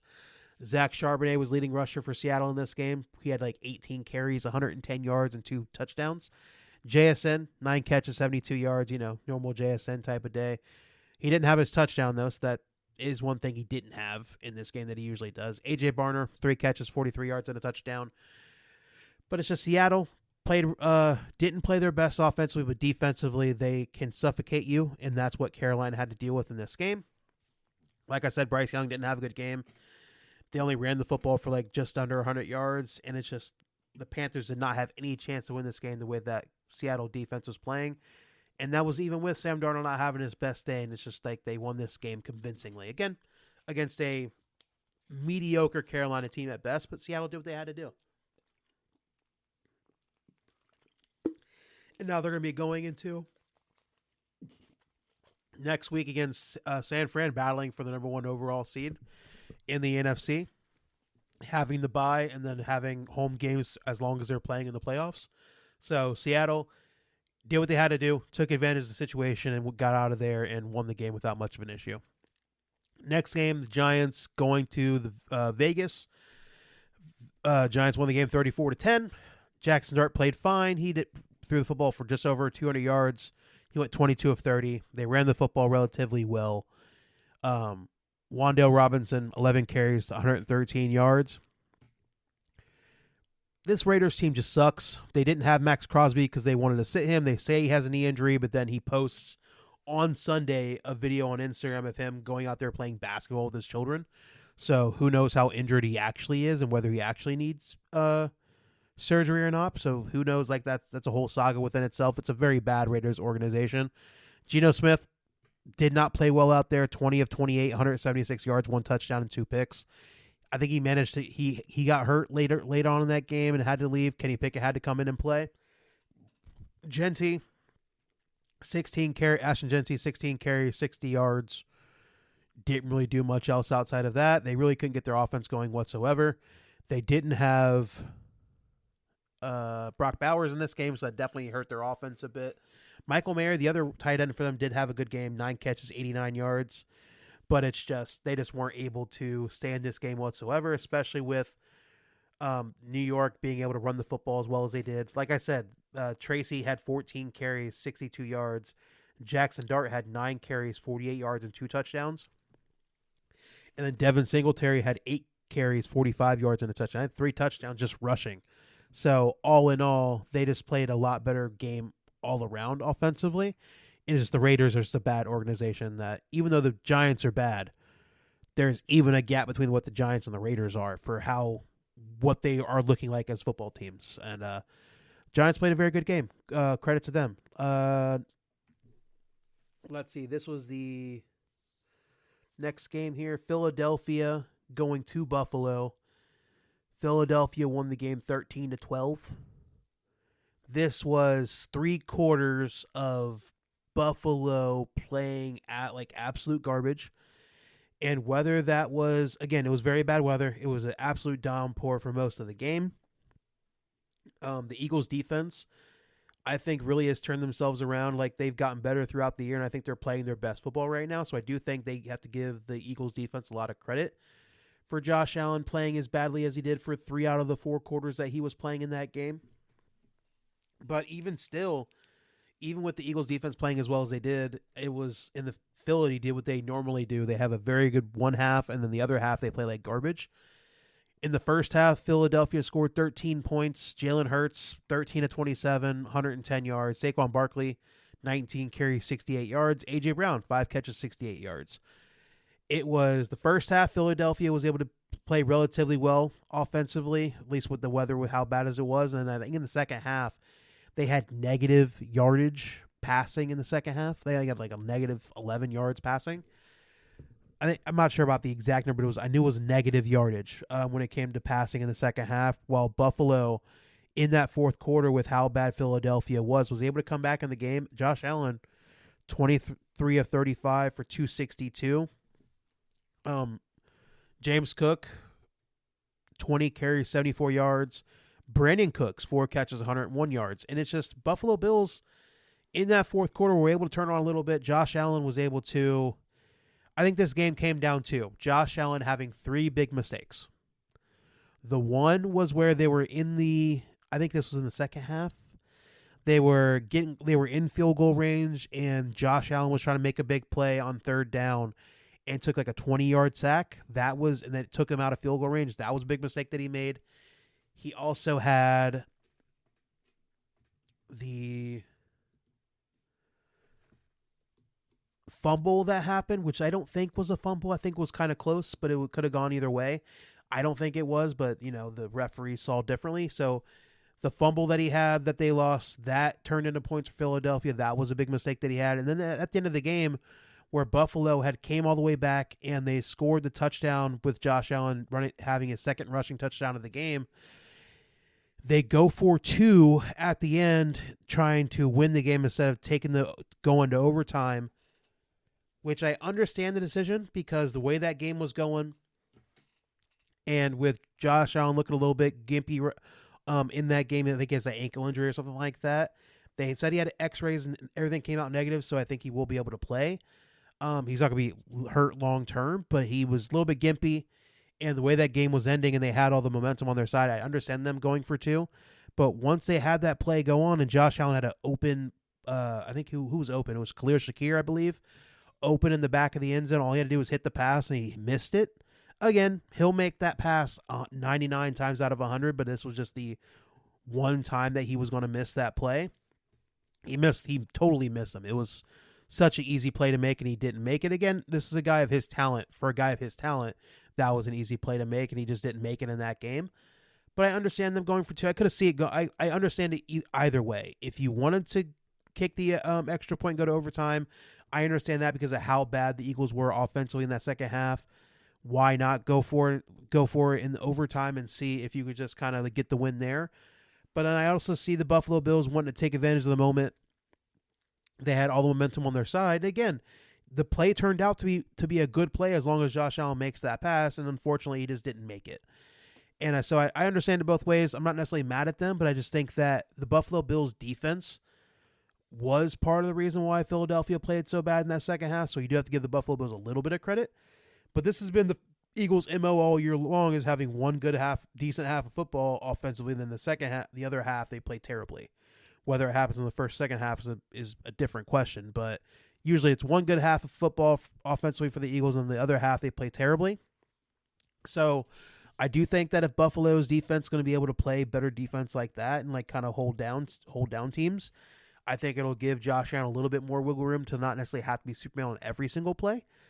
But again, it's just it was a competitive game, but it was an ugly game to watch if you're just kind of looking at it the way that I saw it. So, and Buffalo still had a chance to win, and Josh Allen played terribly for 3 out of the 4 quarters. But, this is just one of those games where he wasn't able to turn it on at the end and kind of get the win as he has all year long. So, and it was a good win for the Eagles, man. That defense for the Eagles is very scary again. It's just, can the offense get it together enough to help in the playoffs against the better teams they'll be facing is the biggest question for them.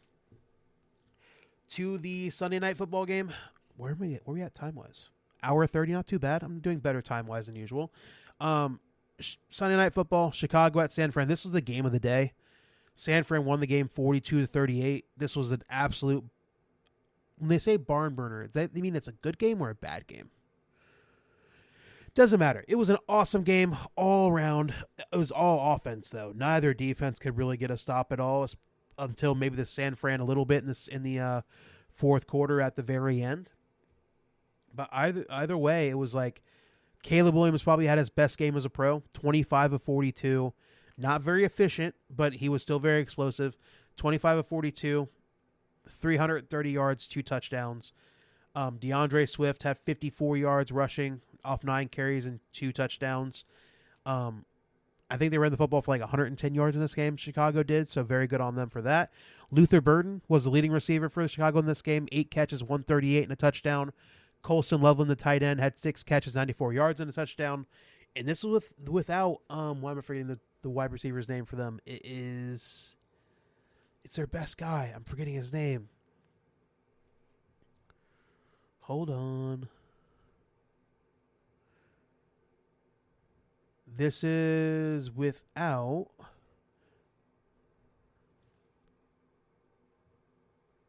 Rome Odunze, their best wide receiver, at least the one that Caleb Williams has like the best rapport with as a wide receiver. But like that was without even him, and they were able to put up the numbers that they did in this game. Again, the defense for the Bears is definitely an issue because they couldn't stop a nosebleed at all, and it felt like every time the Niners got the ball, they were going to score in this game. But I think this is the first time of the Bears in a long time that their offense is probably the strength of their team. And I think with that, I think they're probably not going to go too far in the playoffs because they're going to face teams that actually have some real defenses that they're going to have to deal with. And I think that asking Caleb to keep scoring 30 points a game in the playoffs is going to be kind of difficult, especially if you're not going to get any help from your defense. And this was with them getting a pick 6 at the beginning of the game from Brock Purdy. So I think if Brock Purdy doesn't throw that pick 6, this game is even more out of hand, and San Fran's winning this game by even more, and it wasn't going to be as close. But I have to say, Caleb, as much as I've been a little bit of a negative Caleb guy throughout his NFL career so far, I think he has shown to like really be taking steps forward, and he's playing his best football right now. But it's just that defense will probably be the reason they lose in the playoffs because just they can't stop anybody. To the San Francisco 49ers side, Brock Purdy, 24 of 33, 300 yards, 3 touchdowns, 1 pick. I will have to say, I have been a little bit of a Brock Purdy hater. I've been more of like a guy that's on the hating side of Brock Purdy because I'm not necessarily hating him as a human, but it's just as a quarterback, I think he's a little bit kind of propped up by the fact that he has so many guys to throw to and he has such a good team around him. And he's been a guy prone to be making mistakes. Again, that pick 6, literally his first pass to begin the game was definitely a problem. But outside of that, he had an awesome game. He was cooking in that game. He was moving around in the pocket. He had a couple rushing touchdowns in this game. I think he had his best game. It might be a little strong to say his best game as a pro, but he was absolutely awesome in this game. Christian McCaffrey was great, 23 carries, 140 yards, and a touchdown. I think without Christian McCaffrey doing what he did in this game, I think the Niners weren't going to be able to put up nearly the game that they did offensively, but it didn't really matter because I think Christian McCaffrey did his thing. Brock Purdy 6 catches, 28 yards, and 2 touchdowns. So like that was also a big help in this game as well. Ricky Pierce, they ran for like 200 yards total in this game with all the guys they had running the football. Ricky Pearsall, 5 catches, 85 yards. Jake Tonjes, the backup tight end, because George Kittle couldn't play in this game because of an injury that he had. Jake Tonjes, 7 catches, 60 yards and a touchdown. Juwan Jennings, 2 catches, 42 yards and a touchdown. Kyle Juszczyk had a touchdown catch in this game. Their fullback. So, like, the Niners are really hitting their stride and playing very good football offensively right now. Again, the Niners' defense isn't much better because their defense really can't stop. They couldn't stop the Bears at all on Sunday night, really at all. So, but again, at the end of the game, Caleb Williams had a chance to go for the touchdown to kind of end the game and win it. But the Niners made the play they needed to at the end to win the football game because I think they do have a good defensive mind in, what am I forgetting? Robert Saleh, their defensive coordinator, is very good. He knows what he's doing with the defensive side, even with all the injuries that they've been dealing with. I think they can at least make a play here or there when necessary, in a way that I don't think the Chicago Bears even have that opportunity. I think they've been very good at getting turnovers, but outside of that, the Bears defense has been kind of a struggle all year long. But again, this game was absolutely amazing. San Fran was awesome. Chicago was a very good offensive game plan, but if you like defense at all, this was not the game for you. And I do think San Fran playing as well as they did. I think Christian McCaffrey I think he's hurt, so I think he didn't even practice today, so he's going to be looking towards San Fran has to go play Seattle for the number 1 overall seed this upcoming Sunday. So like that's going to be a real, they need to play. Like I think San Fran really does want to have home field advantage throughout the playoffs, and especially getting that bye would definitely be a huge deal for both of these teams. So, and Christian McCaffrey is not necessarily all the way healthy right now. Maybe they're just trying to like manage his workload and stuff like that throughout the week, maybe, but like it's not necessarily a great thing that he has to miss practice because he's a little bit dinged up. So keep an eye on that. Hopefully he'll be able to play on Sunday against Seattle because they'll definitely need him. So we'll see how that goes. But it was a very good game against Chicago. And then last but not least, the Monday Night Football game last night, LA Rams going to Atlanta. They lose the football game to Atlanta. Falcons win the game 27-24. It was a very good football game, I have to say. I didn't think it was going to be. The Rams were like a 7-point favorite in this game because I just think that even Vegas thought that the Rams could really run away in this football game. That's not what happened at all. Stafford, I think, fumbled the MVP with how he played last night. He had those 3 picks were bad. They were not good. I think 2 of them were pick sixes, I think, right? So he did not have his best game last night. And I think he is like him having bad games was 2 of those pick sixes? I think they were. Hold on, let me check here. He threw the 1 pick six in the second quarter. And then no, it was the 1 pick six. It was that. So he threw the 1 pick six, but he also threw another two picks. So I think he fumbled the MVP last night. But I think, again, even with the mistakes that he made, they still had a chance at the end of the football game to go ahead and win it, especially with them kind of being down. There was a point where they were down 21-0 in this game, I believe.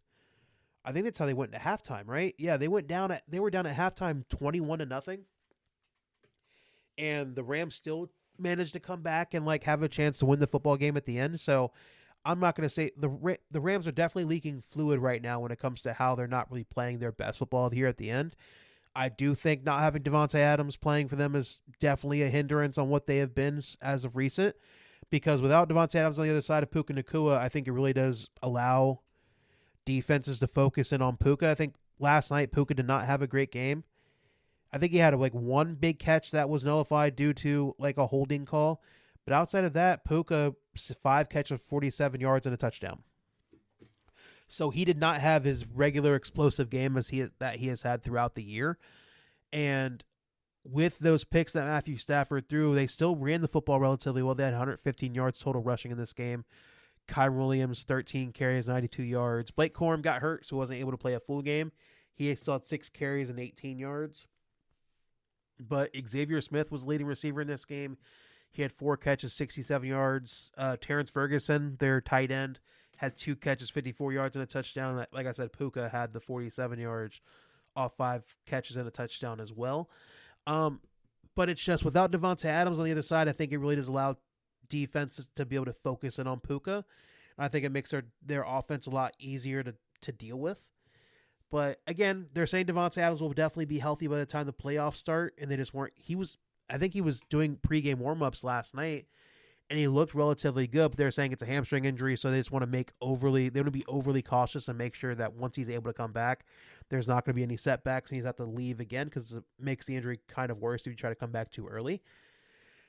But if this Rams team is playing at their best, they're just a very hard team to stop. But it's just, unfortunately, in this game, you had the big mistakes by Matthew Stafford that led to them losing this football game. Kirk Cousins, though, played fine. 13 of 20, 126 yards and touchdown. Not explosive whatsoever. But he didn't have to be, because you know why? Bijan Robinson is all that in a bag of chips. And again, that's such an old saying, but I couldn't help it when I thought of it in the moment. Bijan, 22 carries, 195 yards and a touchdown. And again, I think they robbed him of having a 200-yard game, because at the end where the Falcons were trying to run out the football, guess who they had a chance to give the ball to give him the last 5 yards they needed, but they gave it to Tyler Algier instead. So I think they did rob him of having a 200-yard game. So I think that kind of sucked. But otherwise, Bijan Robinson was awesome in this game. Like I said, 195 and a touchdown. He also had another 34 yards receiving and a touchdown as well. He was awesome in this game. Drake London didn't do anything. He had 1 catch for 4 yards. Kyle Pitts did nothing in this game. 2 catches for 16 yards, but it didn't freaking matter because of all the mistakes that Matthew Stafford made when it comes to those picks that he threw. And then the pick six obviously helped the Falcons a lot in this game, giving them the free 7 points. But just Bijan who's awesome in this game. He was very good. And as much as I've been talking about all these other running backs, Bijan Robinson's a top 5 guy without much of an issue here, guys. He's awesome. He's insanely good. And I just hope at some point the Falcons are able to put a team around him that can get him to the playoffs so he can go out there and put on a great show in the biggest moments, because he deserves that as a player, dude, because he's so good. If they can just get a team around him to kind of get him there, I just think that he'll be able to show out in the brightest moments, and I think that he deserves that as a player because he's just that freaking good. He was awesome last night. And like I said, the Rams fumbled the bag. I think they lost their chance at winning I think they were out on being the number 1 seed, so now I think they're locked into a 5, 6, or 7 seed in the playoffs as of right now, so they'll be playing on the road, so it's going to make their job a lot harder. But still, I just think if Matthew Stafford heats up and he has his weapons in Davante Adams and Puka Nacua, on top of all the tight ends that they have that they can throw to, and the defense playing relatively well and getting after you, I think they are probably the best team in the playoffs. But it's just, if Matthew Stafford has those mistakes, it definitely could turn around their team really fast. And again, you're going to be playing against real teams that have real defenses like Seattle. And I think Seattle and the Rams are probably the 2 teams with the best defenses in the NFC. So if you do have to deal with Seattle, that is definitely going to be a problem defensively, because they're going to be able to take advantage of any mistakes that Matthew Stafford makes. But I don't know. It just makes the job a lot harder without Davante Adams, and I do have to give him that credit that even with all the mistakes that he had, they still had a chance to go win it at the end. So I don't know. Rams, I don't think I feel down on the Rams at all based on how that game went. But I just think that Matthew Stafford definitely lost the MVP. And I just think that if they don't have Davante Adams back and they just can't play their best ball, I think that it could mess them up in the playoffs. But I think Davante Adams will be back in the playoffs. I think they'll be ready to go, whoever they had to face. But I think their road gets a lot harder because now they'll be playing on the road throughout the playoffs no matter who they play. I think that's going to be the part that kind of sucks for them. All right, so that's all the games. Did all the recaps on that. I did say I wanted to go through any stories I want to talk about after I did the game. So story-wise, Stephon Diggs faces some assault charges because I think they said that he choked out and assaulted his chef that he had. Apparently there was an issue on payment and all that, and apparently that he got a little physical. And depending on what the NFL decides to do on that, he could be not in the playoffs with the Patriots, based on if the NFL decides to take action and kind of be a little bit more proactive and making sure about what the whole situation was and suspending him early, maybe putting him on the commissioner's exempt list based on this scenario. I think the charges have already came out. It's like I said, strangulation and assault charges that he's going to have to be dealing with. I don't think it's looking great. I think the victim also posted a text thread of like the whole situation as well. It doesn't really prove anything, but I just think that this is a situation that definitely could hurt the Patriots because Diggs has been their best wide receiver all year long, and I think they've been dealing with more than a few wide receiver injuries as of recent. So if there's a chance that he might not be able to play with them in the playoffs, I think it only hurts their chances once whoever they have to face. So that's definitely going to be a story to have to keep track of. So I don't know. It depends on what the NFL does. They decide to be proactive. I think this could get really dicey for the Patriots quickly. But if not, and he's able to play, I think it's just a matter of time based off of the charges coming out so quickly. I think he has a court date already. So this is definitely something to keep an eye on if you are a Patriots fan, because I think it can really impact what your chances are in the playoffs. Next story, Cowboys released two-time Pro Bowler Trayvon Diggs, the brother of Stephon Diggs. I didn't mean to do this in succession, but it kind of turned out this way. Apparently there was a whole ordeal with him wanting to stay in Washington to be with family. Apparently the coaching staff didn't like it. They ended up dropping him. Apparently he's healthy. So he's going to go through the why am I forgetting the go through waivers and be a free agent. So there's a chance he might be able to play for that team that might need him in the playoffs this year if somebody picks him up. But I don't know what that whole situation is. Apparently they were probably going to get rid of him in the offseason anyway because they didn't want to pay him the rest of his contract. So that is a big story to have to deal with because, again, Cowboys aren't going anywhere. Like I said, they were probably going to get rid of him anyway, but it's just a weird scenario for him just wanting to stay home with his family, kind of leading to all this happening, which is kind of weird. But again, they were going to get rid of him anyway, so it's just sooner rather than later. Let's see. Other stories. Like I said, CMC is not going to be able to play. Well, sorry, he's did not practice today. Hopefully he'll be able to play Sunday against the Seahawks when they're playing for the number 1 overall seed and winning the division. And then, what am I saying? What else do I got here? No, I don't have anything else to talk about here. Let me think.